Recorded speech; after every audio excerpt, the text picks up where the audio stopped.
Hey guys, Professor Bill, Comic Book University, X-Men, issue number 7. Yeah, this was a really good one. You've been wondering where Nightcrawler is? Well, he's on here. He's, the stained glass and everything. Anyway, you also wonder what happened to Melanie Guthrie? Arrow.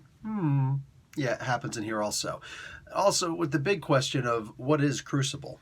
Guys, I'm not here to spoil stuff for you. I'm here to talk about the comic book in general. This will be, for the most part, spoiler-free. It will not be story-free, though. Just to give you guys an idea, I'm not going to tell you what Crucible is, but I'm going to talk about the story and some of the stuff that happens in this book. Non-spoilery. Anyway, let's get talking about this, guys. And if you don't like spoiler, just give you a heads up. I love this book, so go out and buy the book. You're free to come back later after you've bought it and read it. Okay, so Jonathan Hickman is the writer. Leinil Francis Yu on art. The color art is by Sonny Rowe. VC's Clayton Cowles on letters. Tom Mueller doing the design. Leinil Francis Yu and Sonny Rowe are the cover artists. Mike Del Mundo doing the variant cover art. And Nick Russell does the production. This issue is called Life Death. It's literally like a compound word. No hyphen, no space. And X-Men were created by Stan Lee and Jack Kirby. Okay, so basically, we see that Melody wakes up and he has a hard time sleeping nowadays, and she goes in to hang out with the people at the academy, the little academy where they explained back in the Hoxpox books, House of X, Dawn of X books, that, what do you call it, there's academy where there's no teachers, the students are actually the teachers, and the teachers are also the students, and there's no real curriculum, they just get together, they actually learn about stuff. Yeah, I don't think that's really going to work. But when push comes to shove, hey, at least they get to hang out and stuff like that, right? So anyway, yeah, that's we'll just call that an experiment for now. But it's probably still better than Common Core. Anyway, I've spoken. So let's get moving on. And we're going to have ourselves a conversation about Scott and Wolverine are totally sharing gene. I don't want to hear anything about it.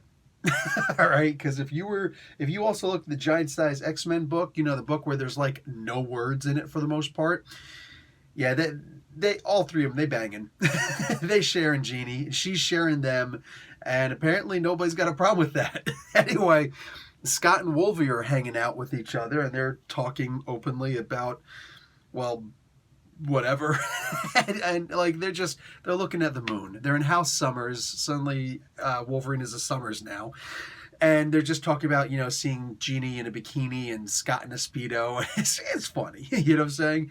I could see that. I could see Scott smuggling bananas at some point. And they're also talking about Wolverine being so hairy that he gets too hot when he sleeps. It's like a wool blanket. Anyway, I like this. Why do I like this? This is a very important part of the entire comic book. Possibly one of the more important comic book moments if you really delve into it a little bit. You recognize that in X-Men history, like Astonishing X-Men probably more than anything else, the dynamic between Wolverine and Scott was so much so that they simply couldn't even bear to be on the same team with each other. But now, all of their past problems seem so completely irrelevant, with Professor X more powerful than he's ever been before, while at the same time being more subservient than he's ever been before to Moira, and there being their former threats right here, right now on the island. Look, I'm saying Apocalypse kills somebody in this comic book on Krakoa, and it's not an invader. You know what I'm saying? And everybody's watching and nobody can do anything about it. This is wicked. This is wicked. And while all of their former enemies are now friends, the fact is that they're all still right here in fairly close quarters with each with each other. And that kind of puts a damper on the relatively minor squabbling that Scott and Wolvie had in the past. So I really enjoyed seeing these two just sitting back. They're still themselves. Scott is still fairly lighthearted while still a little bit grim. Wolverine is intensely grim. And he's just like, can we just shut up and enjoy a drink together and watch the view of, seeing the Earth just slowly rotating on its axis? Would that be too hard to do? You know what? You're right. Hey, also, let's talk about what did I just say? Literally, these two, they've got a great chemistry together right now. Even though they technically don't like each other, it's like you have to find those friends that you always should have been friends, but since you didn't really have that much of an enemy to fight aside from each other, you just decided to fight each other. Well, now there's so much more out there, and they're arguing. It just seems like such drivel.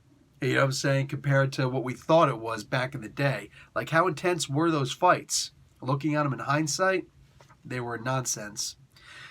Scott's going to leave, and he's going to go and hang out, and he's going to see Nightcrawler. Nightcrawler has been standing on top of this mountain looking at this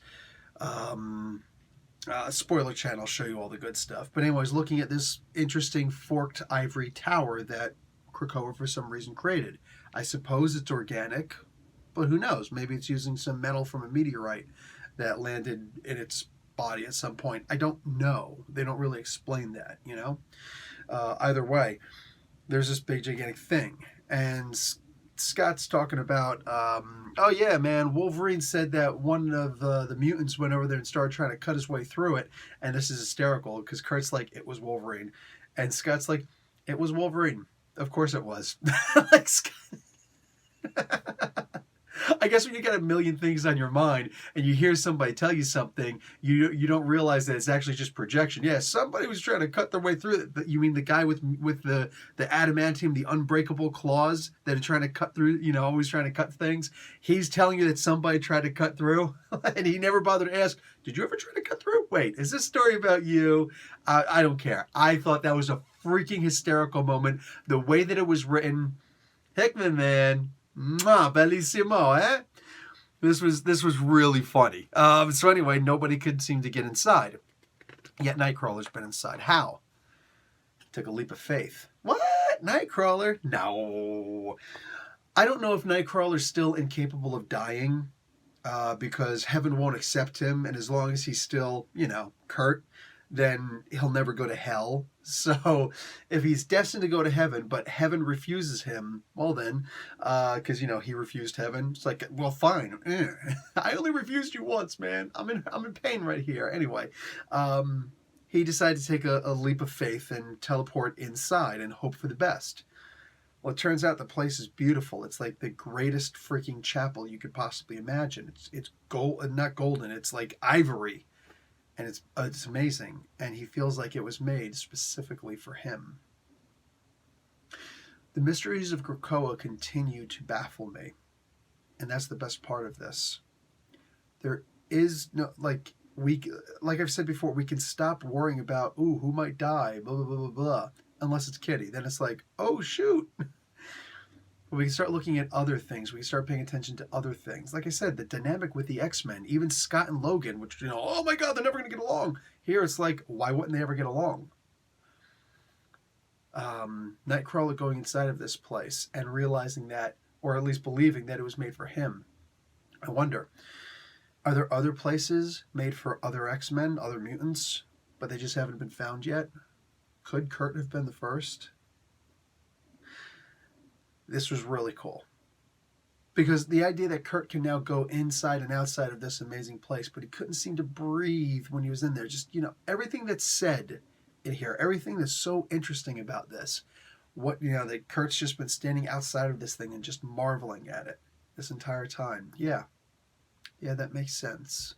Probably fruit right within arm's reach for this guy. You know what I'm saying? And just eat that and just continue hanging out, fall asleep, wake up, stare at this amazing thing and try and contemplate not necessarily the meaning of life at this point, but the meaning of this thing, which maybe it's inexorably connected.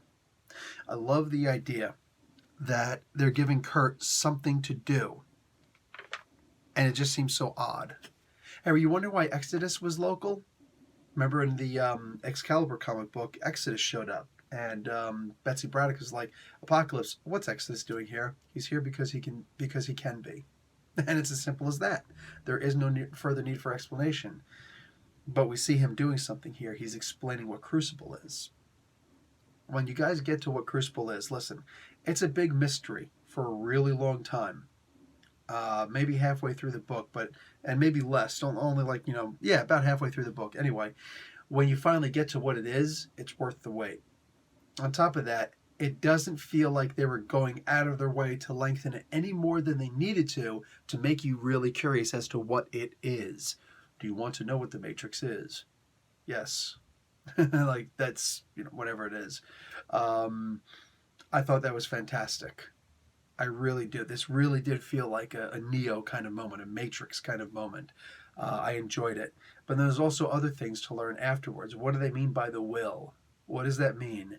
And then the conversations. And of course, what every single one of us would put in our will if we had the opportunity to experience, to go through Crucible also.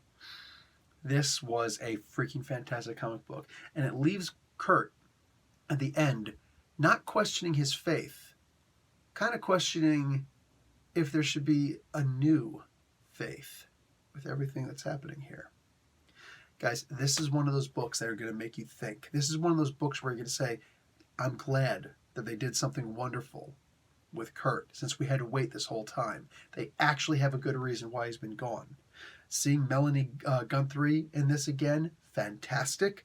Seeing